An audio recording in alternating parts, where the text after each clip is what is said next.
పండగలే. High power ఉల్లాసం, high power ఉత్సాహం, high power ఆరోగ్యం, హై పవర్ ఆనందం. గుంటూరు వారి XXL మరియు హై పవర్ హార్స్ దేశవాళీ మినపగుళ్ళు. బంధాలు అనుబంధాలు మరింత దృఢంగా, మరింత బలంగా.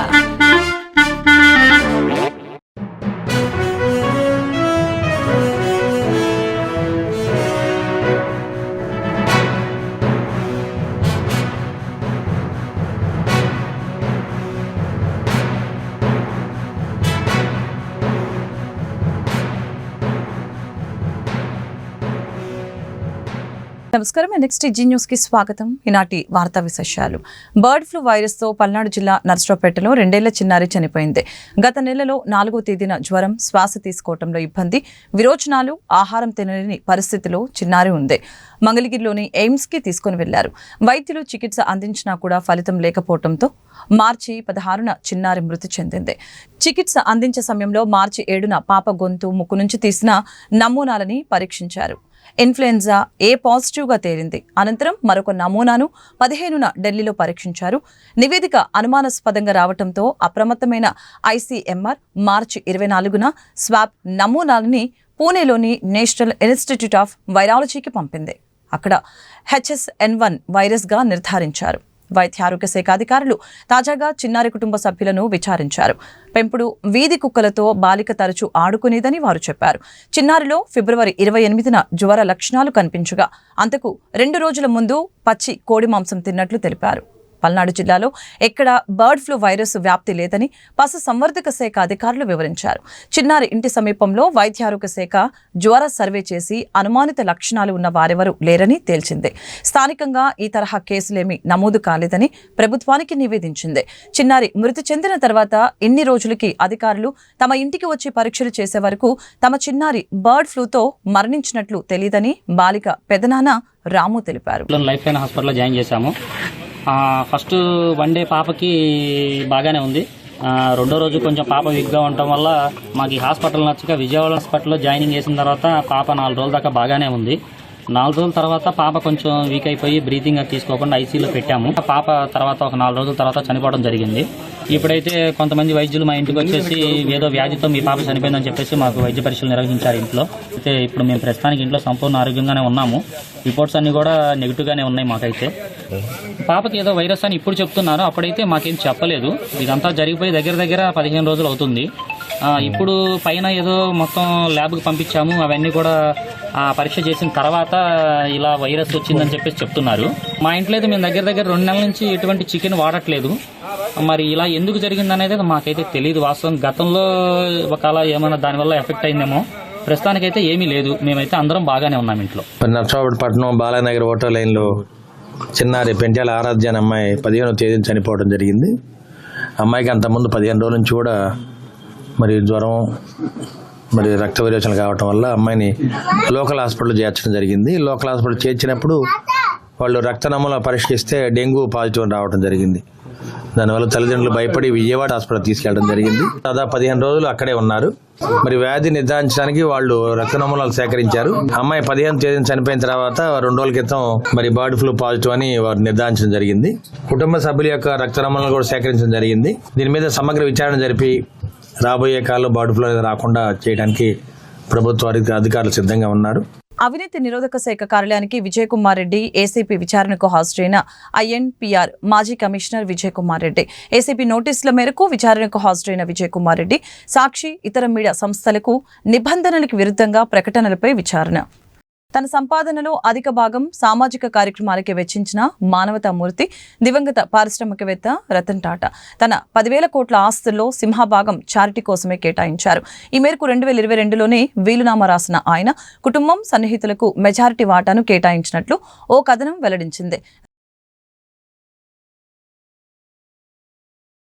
కంచ గచ్చిబౌలి భూముల వివాదం నేపథ్యంలో HCU వద్ద ఉద్రిక్తత నెలకొన్న విషయం తెలిసిందే.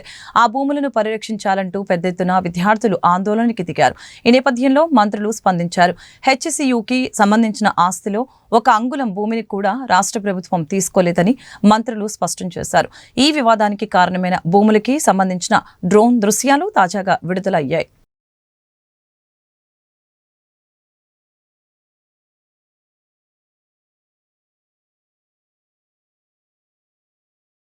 తిరుమల శ్రీవారిని రిలయన్స్ ఇండస్ట్రీస్ అధినేత ముఖేష్ అంబానీ తనయుడు ఆకాష్ అంబానీ దర్శించుకున్నారు. ఉదయం వీఐపీ దర్శన సమయంలో ఆయన స్వామివారి సేవలో పాల్గొన్నారు. తొలుత టీటీడీ అధికారులు ఆయనకు స్వాగతం పలికి దర్శన ఏర్పాట్లు చేశారు. దర్శనం అనంతరం ఆలయ అర్చకులు ఆయనకు వేదాశీర్వచనం చేసి స్వామివారి తీర్థ ప్రసాదాలను అందజేశారు. అనంతరం ఎస్వి గోశాలకు చేరుకొని గోపూజ చేశారు.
రాయలసీమకు జీవనాడి అయిన హంద్రీనీవా ప్రాజెక్టుపై ముఖ్యమంత్రి చంద్రబాబు ప్రత్యేక శ్రద్ధ పెట్టారని నీటిపారుదల శాఖ మంత్రి నిమ్మల రామానాయుడు అన్నారు. ఈ ఏడాది బడ్జెట్లో అత్యధికంగా హంద్రీనీవాకి 3,243 కోట్లు కేటాయించారని చెప్పారు. 5 ఏళ్లు హంద్రీనీవా పనులు నిలిచిపోవటానికి సీమ బిడ్డనని చెప్పుకునే జగనే కారణమని మంత్రి నిమ్మల విమర్శించారు. హంద్రీనీవా ప్రాజెక్టు పనులపై నిమ్మల రామానాయుడు సమీక్షించారు. 2014 నుంచి 19 టీడీపీ పాలనలో హంద్రీనీవాకు 4,000 కోట్లు ఖర్చు చేస్తే వైసీపీ పాలనలో కేవలం 500 కోట్లు మాత్రమే ఖర్చు చేశారని నిమ్మల విమర్శించారు. కనీసం కరెంటు బిల్లులు కూడా చెల్లించకుండా బకాయిలు పెట్టారని చెప్పారు. 2025 జూన్ కల్లా హంద్రీనీవా మొదటి దశ పనులు పూర్తి చేస్తామని మంత్రి స్పష్టం చేశారు. రాయలసీమకు కృష్ణా గోదావరి జలాలు తరలించే సస్యశ్యామలం చేస్తామని చెప్పారు. ప్రకాశం జిల్లా దివాకరపల్లి వద్ద రిలయన్స్ సిబిజీ ప్లాంట్కి మంత్రి నారా లోకేష్ శంకుస్థాపన రిలయన్స్ ప్రతినిధులతో కలిసి శంకుస్థాపన చేసిన మంత్రి రాష్ట్రంలో 65,000 కోట్ల పెట్టుబడి పెట్టనున్న రిలయన్స్ 2.50 లక్షల మందికి ఉపాధి. ప్రకాశం జిల్లా కనిగిరి నియోజకవర్గం పీసీపల్లి మండలం దివాకరపల్లి గ్రామ సమీపంలో రిలయన్స్ న్యూ ఎనర్జీ సంస్థ ఏర్పాటు చేయనున్నట్లు ఇంటిగ్రేటెడ్ కంప్రెస్డ్ బయోగ్యాస్ ప్లాంట్కి విద్యా ఐటీ శాఖల మంత్రి నారా లోకేష్ ఈరోజు శంకుస్థాపన చేశారు. Reliance Industries director PMS Prasad, Reliance Industries limited AP TS mentor PVL Madhavarao, Reliance bio energy CEO Harindra K త్రిపాఠితో కలిసి భూమి పూజ చేశారు.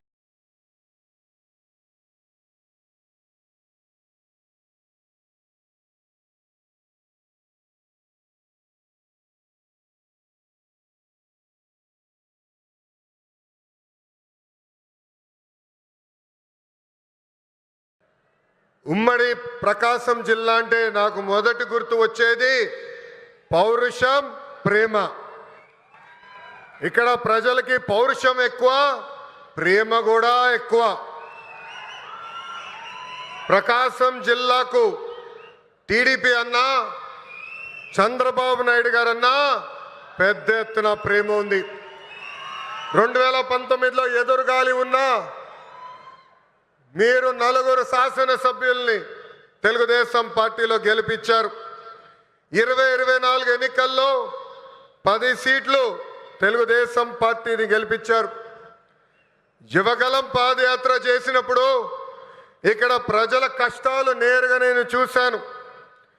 ప్రకాశం జిల్లాలో యువగలం ఒక ప్రభంజనంగా నడిచింది.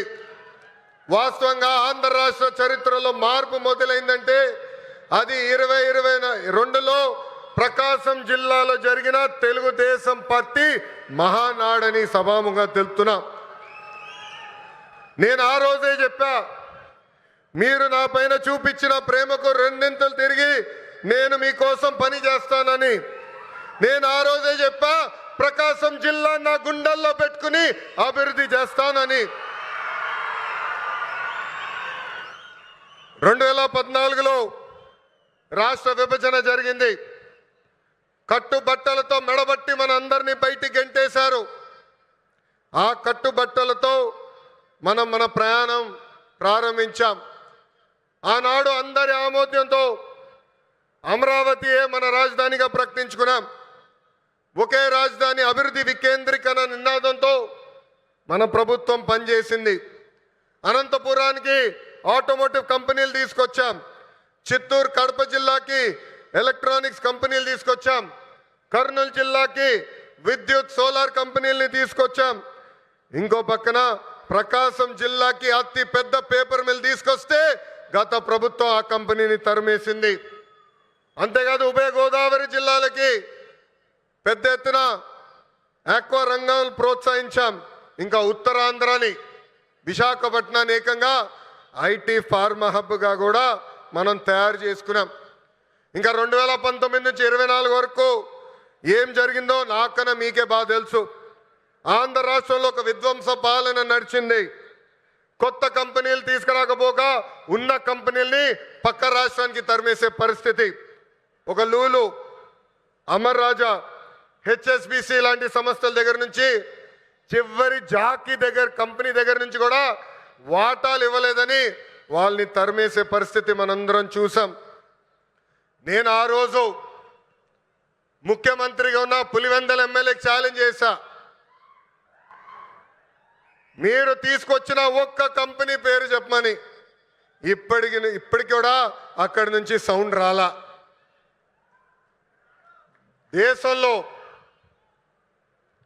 దేశంలో ఎప్పుడు జరిగిన విధంగా నేను పాదయాత్ర చేశా. ఒక మాటలో చెప్పాలంటే యువగలం పాదయాత్ర నాలో మార్పు తీసుకొచ్చింది. గంగాధర్ నెల్లూరు నియోజకవర్గం చిత్తూరు జిల్లాలో ఉంటుంది. ఆ నియోజకవర్గంలో పాదయాత్ర చేస్తున్నప్పుడు ఒకరోజు రాత్రి చివరి గ్రామం అక్కడ నేను నడుస్తున్నప్పుడు ఒక తల్లిని చూసా. రోడ్డు మీద కూర్చుని బోండాలు వేస్తుంది. ఆమెను అడిగా, అమ్మా ఆకలేస్తుంది, నీ పక్కన కూర్చోవచ్చా, నాకు బోండాలు వేస్తాను అడిగా. స్టూల్ లాగేసి కూర్చో బాబాని చెప్పింది.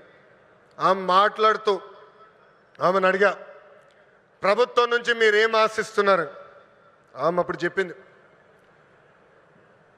మద్యంకి మా భర్త బానిసుడయి చనిపోయాడు. 30 సంవత్సరాలుగా నేను ఇక్కడ కూర్చుని బోండాలు వేస్తున్నాను. రూపాయి జమ చేర్చి మా 2 బిడ్డలను చదివించాను. ఆ 2 బిడ్డలకి ఉద్యోగాలు కల్పించు బాబు అని ఆనాడు ఆమె కోరింది.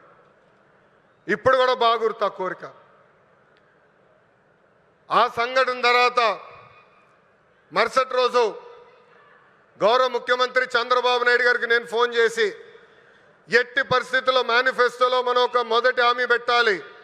అది 5 సంవత్సరాల్లో 20 లక్షల ఉద్యోగ కల్పనే మన లక్ష్యంగా పెట్టాలని కోరటం జరిగింది. దేశంలో ఏ పార్టీ చేయని సాహసం ఎన్డీఏ ప్రభుత్వం చేసింది.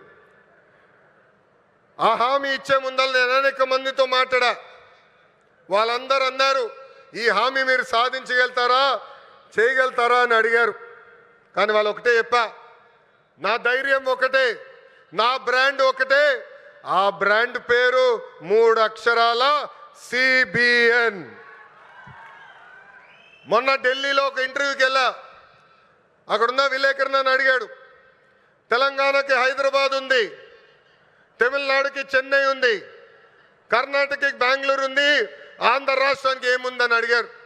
అతన్ని ఒకటే చెప్పా, మాకు చంద్రబాబు నాయుడు గారు అని ఒక బ్రాండ్ ఉన్నాడు, అందుకే మా రాష్ట్రం రూపురేఖలు మేము మార్చబోతున్నామని.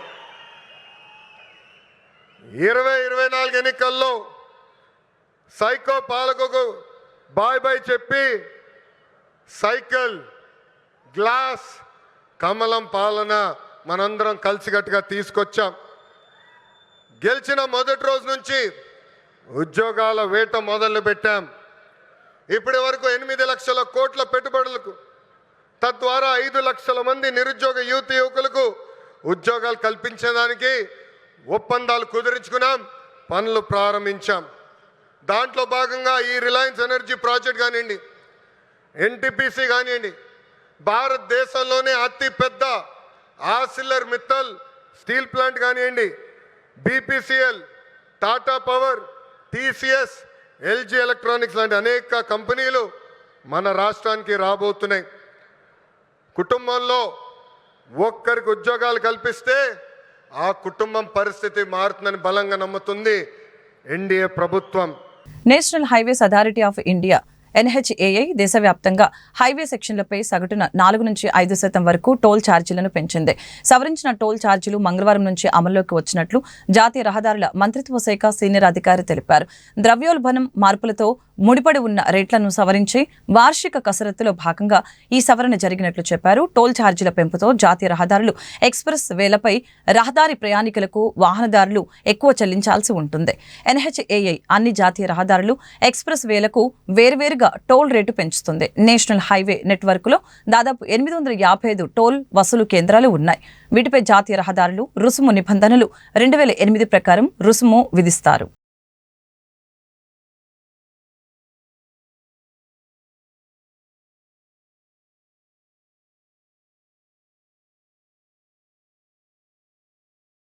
ఈ వార్తలు ఇంతటితో సమాప్తం. మరొక బులెటిన్లో మళ్ళీ కలుద్దాం.